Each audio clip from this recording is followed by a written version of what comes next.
what should I bring for the interview? Water gun. Okay, I might not look at it, but actually I'm also quite shy. Are you guys ready to rock and roll?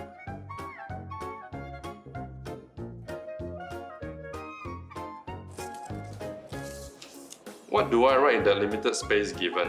Write succinctly. Don't be flowery. Don't tell me things that, I don't need to know. And don't try and prolong a sentence by writing in like many words. So essentially be succinct. Tell me about yourself and tell me what your interests are and why you really want to come into GMAT. When things are limited, you don't want to be wasteful with it. So what that means is, if you know that what you're applying for is, say, I don't know, motion graphics and visual effects, right? The last thing you want to be rambling about is how much you love cooking. How do I show that I really want to be in this specialization? I think you need to definitely show that you have read about it or you've done your research on it. You know exactly what it entails to be in a certain specialization. If, for example, okay, you want to do story and content creation, then don't come into the specialization interview or don't write in your, for example, don't write in your entry applications or whatever that you want to write books, you want to write novels, because that's not what we're about. So do your research first and also show that you are interested in the things that are being taught in this specialization and you're doing things outside to harvest this interest. How do I prepare a portfolio? Interesting question. It really depends on what you feel that you want to do. Should you graduate from your specialization? So I would imagine that for the music students, if they feel that they want to be like a music producer, right?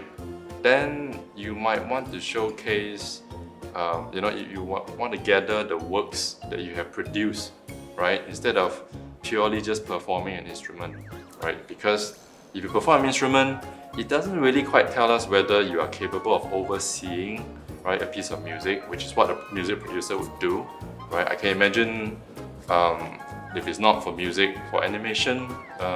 Okay, so for animation, it depends on the type of career or the position that you're applying to. Let's say you're doing animation or modeling, that's very different type of portfolio.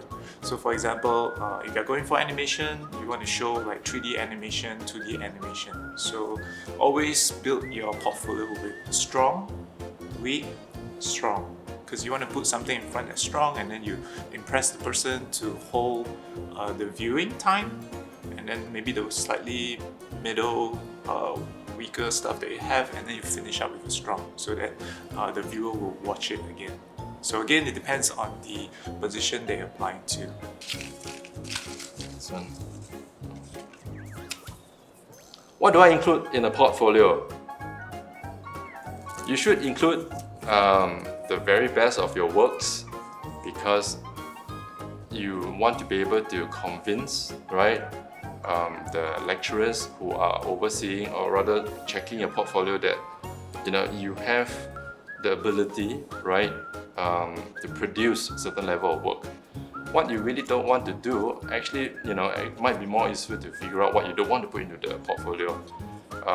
You don't want to put things where you yourself are unsure about, because you can just imagine if you're unsure about that and you get asked questions about those particular work, chances are you will fumble, right? And for the interviewers, that would be the only idea of what we have about you, which is not a great, representation if you are not sure about the work. I ever review a portfolio that's like a lot of violence. It's like killing, slashing. Every exercise he does is like killing. Cool. That's pretty scary. When I saw that, I was like, oh my god. It's like the whole demo reel was just like, oh, this killing people, shooting people. Try not to put too much violence into a portfolio because it actually shows your character itself. You want to show a variety, like different style of approach, not just totally just hardcore. I know gamers tend to like that, shooting and Stereotypes. slashing, all the exercises or stuff. Yeah, but in reviewing the portfolio, we try to avoid creating a portfolio that's similar throughout. Right? You want to have variety of different styles. Yeah, show a range, Yeah, right? a range. Yeah, show capability. Yeah. My turn. What format should the portfolio be? Oh, wow. This is very specific. It really depends on which specialization you're going for. I would say every year there might be little tweaks to the requirements, right? So for example, because of COVID, right, a lot of the formats will be very different. Because if you come to us in an interview, right, chances are you will bring a lot of physical items to show us things. So do read the instructions very carefully, because sometimes there could be a subtle difference between PDF and say a Word document. How long should my portfolio be? You don't have to be very long. I think it's the content of your portfolio. Okay. Like I said, if you don't have work experiences, it's fine.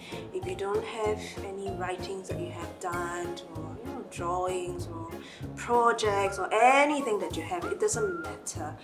I'm sure you would have done something, for example, gotten some certification, participation, testimonials, so those can go into your portfolio. Okay, so if let's say long in terms of pages, it's not the more the merrier. Okay, it's really about the content. Can I add my sketches? Okay, yes, definitely. So if you are applying to animation, AGA, definitely you want to add variety of medias that you tried on, like drawing, sketching, watercolor, 3D, digital, any type of craft that you might have worked on. Can I add my essays I wrote in school? No lah, don't do that. Please don't do that. Okay, because essays that you wrote in school, it doesn't really show your passion. It just shows that you're doing schoolwork, right? So I don't think it's really reflective of what you are, passionate about. Especially if you're writing stories, or if you're interested in stories and content creation, why would you not show me the sort of content that you've created on your own? Why must it be schoolwork, right? And I tell you, the worst experience I've had when I'm interviewing EAE students is when they send in they show me a portfolio with essays that they've written in school. Not only are those essays that they've written in school, but they've actually got the teacher's markings as well on it. That's terrible. Don't do that. Okay, general question. Okay, do I need my teacher to write a testimonial? Okay, I would say it's an advantage, it's an advantage to have a recommendation, because we'll review what your teacher from your previous school or your current school recommend about your character, your enthusiasm. Okay, my turn. Okay, general question. I won competitions before. Do these results count? Definitely it will help. See. I was a student in MOE Music Art Elective Program. Do I get advantage at EAE? Will I have an edge over others who aren't? Well, if you are a student in that program, it just means that you could get into the program, right? We still don't have a clear idea of your level of proficiency. So what that tells us is that you might have you successfully finished that program, and that tells us something, right? It tells us that okay, you can deal with some of the musical training that we would also do more of. So that's helpful, but ultimately we would still be testing you on certain musicality areas. So we want to be able to feel that you are comfortable expressing yourself through music. You have a certain level of proficiency doing that, right? Because if you can do that, then a large part of the battle is won. I did higher music, higher art at O level. Do I get an advantage at EAE? Will I have an edge over others who don't? Okay, so the answer is it depends on your portfolio. So it depends on the quality of work that you have in the portfolio. So it doesn't mean if you took the course and you would have advantage over others, because some people just have talent. I'm taking arts, music at O levels. Would this be considered for my portfolio? Well, if the piece that you do that you did for your O levels, if you feel that is the best, a very good piece to showcase your musicality, then I would definitely include it in the portfolio. It'll be to your advantage. Alright. Can I include short stories for story and content creation? I guess you can. I mean, it shows that you're interested in writing stories. It shows that you're interested in storytelling as a general rule, that you're interested in creating content. So you can write stories and send it to us. But I think as well, because we don't focus on short stories, so maybe if you can show that you can create other types of content, whether it's like content for YouTube or any of the digital platforms. Maybe even if you have like photos, or good Instagram sort of like posts and stuff like that. As long as you're creating content, I think that would be good to put in your portfolio.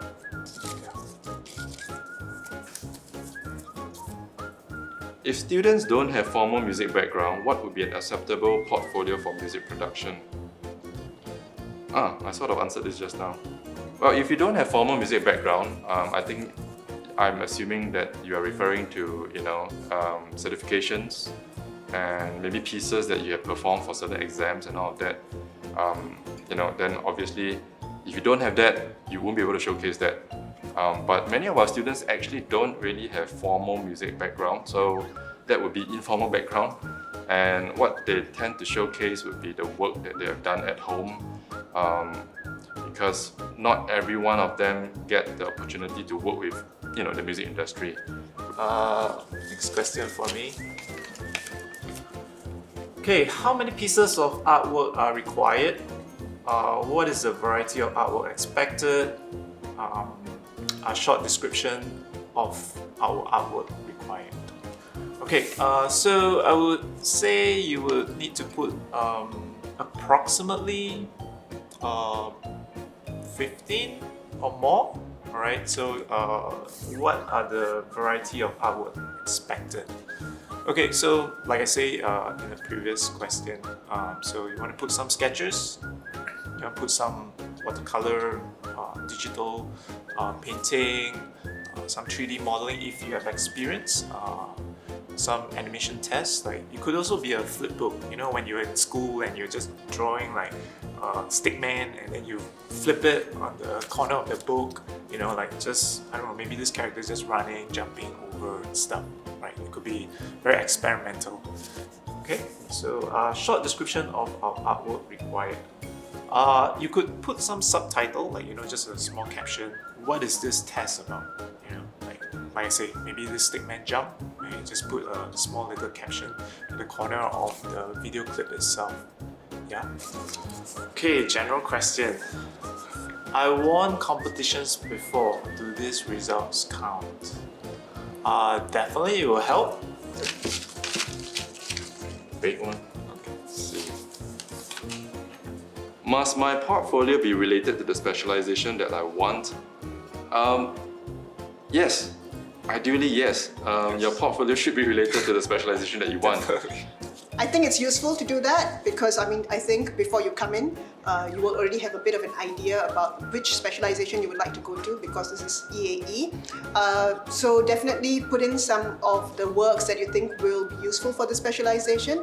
But at the same time, I think if you've got some other general works, do that as well because you never know, right? You might come in thinking that you want to go into a certain specialization, but then once you enter DMed and you've done the Foundry program, then maybe you think that, hey, you know what? Maybe I want to do something else after that. Okay, what questions should I expect at the interview? Is it online? Okay, I'll answer the easier question first, okay? Yeah, online. I think almost all the interviews I've conducted are all online. Yep. What kind of questions will we commonly ask? Questions about how do you know about DMAT? What do you like about DMAT? Yeah. Tell us more about yourself. Things like that. Very general questions. General question. What should I bring for the interview? Water gun. Uh, Shoot the interviewer. okay, so far we are mostly doing online. Yeah. Alright, so far because of the COVID, we are conducting the interview online. Things that you might want to also share, maybe you have new works that you want to share, new information about yourself. We always welcome that. For music, right? If you say that you play a certain instrument, bagpipes for example, please bring the bagpipe because we don't have bagpipes over here. But really, bring the instrument that you, if possible, right? Obviously you can't bring a grand piano over, but if your instrument is portable and you feel that that instrument allows you to best express yourself musically, bring it. Okay, how do I prepare for the interview? Talk to your parents. I think it's great that, I think it really depends also on whether you're comfortable talking to your parents. But maybe generally my advice would be to talk to an adult, get them to prepare you, right? They can ask you some questions which, because of their life experiences, they might be able to anticipate rather than speaking with your peer, because your peer, don't have the same life experiences, so they might not be able to anticipate the kind of questions like adults like to ask. Question. Okay, the question is, what are you looking for during the interview? Wow, we cannot tell you the Good answer. looks. We cannot tell you the answer because then everybody will get into the course. Okay, alright. Definitely communication skill. Right. Definitely you have to be able to speak to help us understand you. We don't want somebody who's going to be like real. I don't know, cannot communicate and then totally break down and nervous. So definitely communication. Because you also need to work with many people when you're in MAD. So if you're unable to communicate, very difficult when you have to do your group work. Yes, yes. Okay. Are CCAs in secondary school important? Not really. But if you have some certain CCAs that you felt that might increase your chances of admission into DMAT, then just show. I don't have a portfolio. Will this reduce my chances to get into DMAD? Yes. If you don't have a portfolio, it's really difficult for us to ascertain, right? Yeah. Prior to your interest in our course, right? Do you have strength to prove, right, that you can come into the course through EAE, right? And then here's another one. I don't like to work with others. Is this really important? Yes, very, very important. Everything that we do as content creators actually involves other people. We work in groups. We work, as part of a bigger sort of community to create the content. So, I think a lot of people have this misconception that storytellers are just very isolated people living in their own bubble and just thinking up of stories in their head. That doesn't work that way at all. You really need to be able to go out there and work with people, talk to other people, find out what their stories are. Because it's also about actually telling other people's stories, not just your own. So you don't have to be a social butterfly, but I think you need to be very comfortable in working with different diverse people as well as finding out what their stories are. I'm quite shy. I don't really know how to talk to strangers. Can I turn off the video during the interview? Okay, so before I answer this question, okay, I might not look at it. Actually, I'm also quite shy. Okay, I used to. Okay. You shouldn't turn off the video during the interview, not only because you know whether you're shy or not shy. I think it's only polite that you turn on the camera when people are talking to you, right? And also, you know, in the interview, it's not like you're going to see a lot of people. It's just, I think, maximum 2 persons, so it's in a very safe environment, right? So try to overcome your shyness. Do I need to perform during the interview? If you have written in your write-up that you are a performer, then of course we want to be able to see evidence that you know, of your ability to perform. But if you are more of a music producer, right? Especially if you're an electronic music producer, if you're not aware, right? Most of them, well, I'm not trying to stereotype, but a lot of them actually don't really play an instrument because they're used to using the computer to produce music. So if you belong to that camp, then you don't need to perform. But you might still need to be able to show us through very basic performance technique, like for example, you know, reproducing a note with your mouth, like la, you know. When we give you a note, right, we want to be able to see or hear that you are able to hear the note and reproduce it. In short, there's nothing seriously wrong if you're hearing musically. Take a look. I am guaranteed a spot in the specialization if I'm accepted through EAE. No, you're not guaranteed a specialization spot. Alright, it will be depending again by your GPA and your Foundry module. Right, so if you do not do as well as the first specialization that you chose, you will be streamed to the second specialization choice of that you have selected. Okay. Do I need to have arts/music background? Well, this is a tricky question again because technically you don't need to have an arts/music background if you want to do the music specialization. But you have to realize that you have a lot of competition from other candidates, right, who may have already done music for many years. Some of them have done music since they were 6 years old. So you can just imagine when you have competition like that, any sort of background that enables you to really show, right, your capabilities in music, that will definitely help you have an additional edge. This is me. Okay, general question.